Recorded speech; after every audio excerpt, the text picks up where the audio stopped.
ಎಲ್ರಿಗೂ ನಮಸ್ಕಾರ. Welcome back to ಶಾರುಸುಧನ ಕಿಚನ್. ಇವತ್ತಿನ ರೆಸಿಪಿ ಹಾಗಲಕಾಯಿ ಚಿಪ್ಸ್.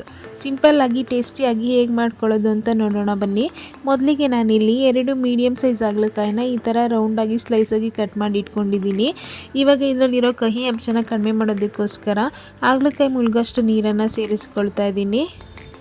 ಹಾಗೆ ಇದ್ರ ಜೊತೆಗೆ ಸ್ವಲ್ಪ ಉಪ್ಪನ್ನು ಹಾಕಿ ಒಂದು 15 ನಿಮಿಷ ಇದನ್ನು ಹಾಗೆ ಚೆನ್ನಾಗಿ ಮಿಕ್ಸ್ ಮಾಡಿ ನೆನೆಯೋದಕ್ಕೆ ಬಿಡೋಣ. ನಾನಿಲ್ಲಿ ಇಷ್ಟು ಸಣ್ಣದಾಗಿ ಸ್ಲೈಸ್ ಮಾಡ್ಕೊಂಡಿದ್ದೀನಿ. ಚಾಕುನಲ್ಲೇ ಆರಾಮಾಗಿ ಮಾಡ್ಕೊಳ್ಬೋದು. ತುಂಬ ದಪ್ಪದಾಗಿ ಮಾಡಿಕೊಂಡ್ರೆ ಹಾಗಲಕಾಯಿ ಕ್ರಿಸ್ಪಿಯಾಗಿ ಫ್ರೈ ಆಗೋದಕ್ಕೆ ತುಂಬಾ ಟೈಮ್ ತಗೊಳ್ಳುತ್ತೆ. ನೀವು ನೋಡ್ತಾ ಇರ್ಬೋದು, ಇಷ್ಟು ಸಣ್ಣದಾಗಿ ಹೆಚ್ಚಿಟ್ಕೊಳ್ಳಿ. ಇವಾಗ ಈ ನೀರನ್ನು ಮತ್ತು ಹಾಗಲಕಾಯಿನ ಡ್ರೈನ್ ಮಾಡಿ ಇಟ್ಕೊಂಡಿದ್ದೀನಿ. ಇವಾಗ ಇದಕ್ಕೆ 2 ಟೇಬಲ್ ಸ್ಪೂನಷ್ಟು ಮೈದಾ ಹಿಟ್ಟನ್ನು ಸೇರಿಸ್ಕೊಳ್ತಾ ಇದ್ದೀನಿ. ಹಾಗೆ 2 ಟೇಬಲ್ ಸ್ಪೂನಷ್ಟು ಕಾರ್ನ್ಫ್ಲೋರ್ನ ಸೇರಿಸ್ಕೊಂಡಿದ್ದೀನಿ. ಹಾಗೆ ಇದಕ್ಕೆ ಚಿಟಿಕೆ ಅರಿಶಿನ ಪುಡಿನ ಸೇರಿಸ್ಕೊಳ್ತಾ ಇದ್ದೀನಿ. ಇದ್ರ ಜೊತೆಗೆ ಒಂದು 1/4 ಟೀ ಸ್ಪೂನಷ್ಟು ಧನಿಯಾ ಪೌಡರ್ನ ಸೇರಿಸ್ಕೊಂಡಿದ್ದೀನಿ.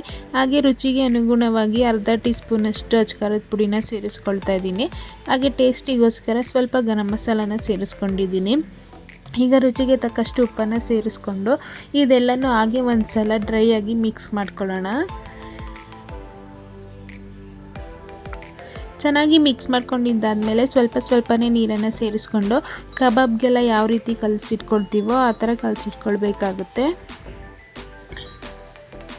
ಇವಾಗ ನಾನು ಚೆನ್ನಾಗಿ ಕಲಸಿಟ್ಕೊಂಡಿದ್ದೀನಿ. ಇದನ್ನು ಒಂದು 10 ನಿಮಿಷ ಹಾಗೆ ಬಿಡೋಣ. 10 ನಿಮಿಷ ಆದಮೇಲೆ ಎಣ್ಣೆನ ಕಾಯಕ್ಕಿಟ್ಟಿದ್ದೀನಿ. ಈಗ ಎಣ್ಣೆ ಚೆನ್ನಾಗಿ ಕಾದಿದೆ. ಇವಾಗ ಇದಕ್ಕೆ ನಾವು ಮೊದಲೇ ರೆಡಿ ಮಾಡಿ ಇಟ್ಕೊಂಡಿರುವಂತಹ ಹಾಗಲಕಾಯಿನ ಹಾಕಿ ಚೆನ್ನಾಗಿ ಫ್ರೈ ಮಾಡ್ಕೊಳ್ಳೋಣ. 2 ಕಡೆ ಗೋಲ್ಡನ್ ಬ್ರೌನ್ ಆಗೋವರೆಗೂ ಚೆನ್ನಾಗಿ ಫ್ರೈ ಮಾಡ್ಕೊಳ್ಳಿ. ಕ್ರಿಸ್ಪಿಯಾಗಿ ತುಂಬಾ ಚೆನ್ನಾಗಿರುತ್ತೆ. ಎಲ್ರಿಗೂ ತುಂಬಾ ಇಷ್ಟ ಆಗುತ್ತೆ. ಕಹಿ ಇದೆ ಅಂತ ಹಾಗಲಕಾಯಿನ ಮಕ್ಕಳು ತಿನ್ನೋದನ್ನು ಅವಾಯ್ಡ್ ಮಾಡ್ತಾರೆ. ಈ ರೀತಿ ಮಾಡ್ಕೊಳ್ಳೋದ್ರಿಂದ ಎಲ್ರೂ ತುಂಬಾ ಇಷ್ಟಪಟ್ಟು ತಿಂತಾರೆ. ಊಟಕ್ಕೆ ಸೈಡ್ ಡಿಶ್ ಆಗಿ ಕೂಡ ಮಾಡ್ಕೊಳ್ಬೋದು ಅಥವಾ ಈವ್ನಿಂಗ್ ಸ್ನ್ಯಾಕ್ಸಿಗಾಗಿ ಕೂಡ ಮಾಡ್ಕೊಳ್ಬೋದು. ಇವಾಗ ಇದು ಚೆನ್ನಾಗಿ ಫ್ರೈ ಆಗಿದೆ, ನೀವು ನೋಡ್ತಾ ಇರ್ಬೋದು. ಇದನ್ನು ಒಂದು ಪ್ಲೇಟ್ಗೆ ಎತ್ತಿಟ್ಕೊಳ್ಳೋಣ. ಹೀಗೆ ಮಿಕ್ಕಿರುವಂಥ ಹಾಗಲಕಾಯಿಗಳನ್ನ ಹಾಕಿ ಚೆನ್ನಾಗಿ ಫ್ರೈ ಮಾಡ್ಕೊಳ್ಳೋಣ.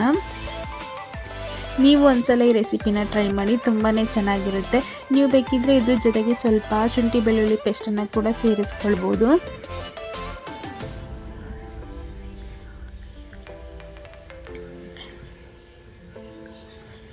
ಇದನ್ನು ಅಷ್ಟೇ 2 ಕಡೆ ಕ್ರಿಸ್ಪಿ ಆಗೋವರೆಗೂ ಲೈಟ್ ಗೋಲ್ಡನ್ ಬ್ರೌನ್ ಬರೋವರೆಗೂ ಚೆನ್ನಾಗಿ ಫ್ರೈ ಮಾಡ್ಕೊಳ್ಳಿ. ನೀವು ನೋಡ್ತಾ ಇರ್ಬೋದು, ಚೆನ್ನಾಗಿ ಫ್ರೈ ಆಗಿದೆ. ನೀವು ಒಂದ್ಸಲ ಈ ರೆಸಿಪಿನ ಟ್ರೈ ಮಾಡಿ. ಈ ವಿಡಿಯೋ ಇಷ್ಟ ಆಗಿದ್ದರೆ ಲೈಕ್ ಮಾಡಿ, ಶೇರ್ ಮಾಡಿ, ಕಮೆಂಟ್ ಮಾಡಿ. ನಮ್ಮ ಚಾನಲ್ನ ಸಬ್ಸ್ಕ್ರೈಬ್ ಮಾಡಿಕೊಂಡು ಸಪೋರ್ಟ್ ಮಾಡಿ. Thanks for watching.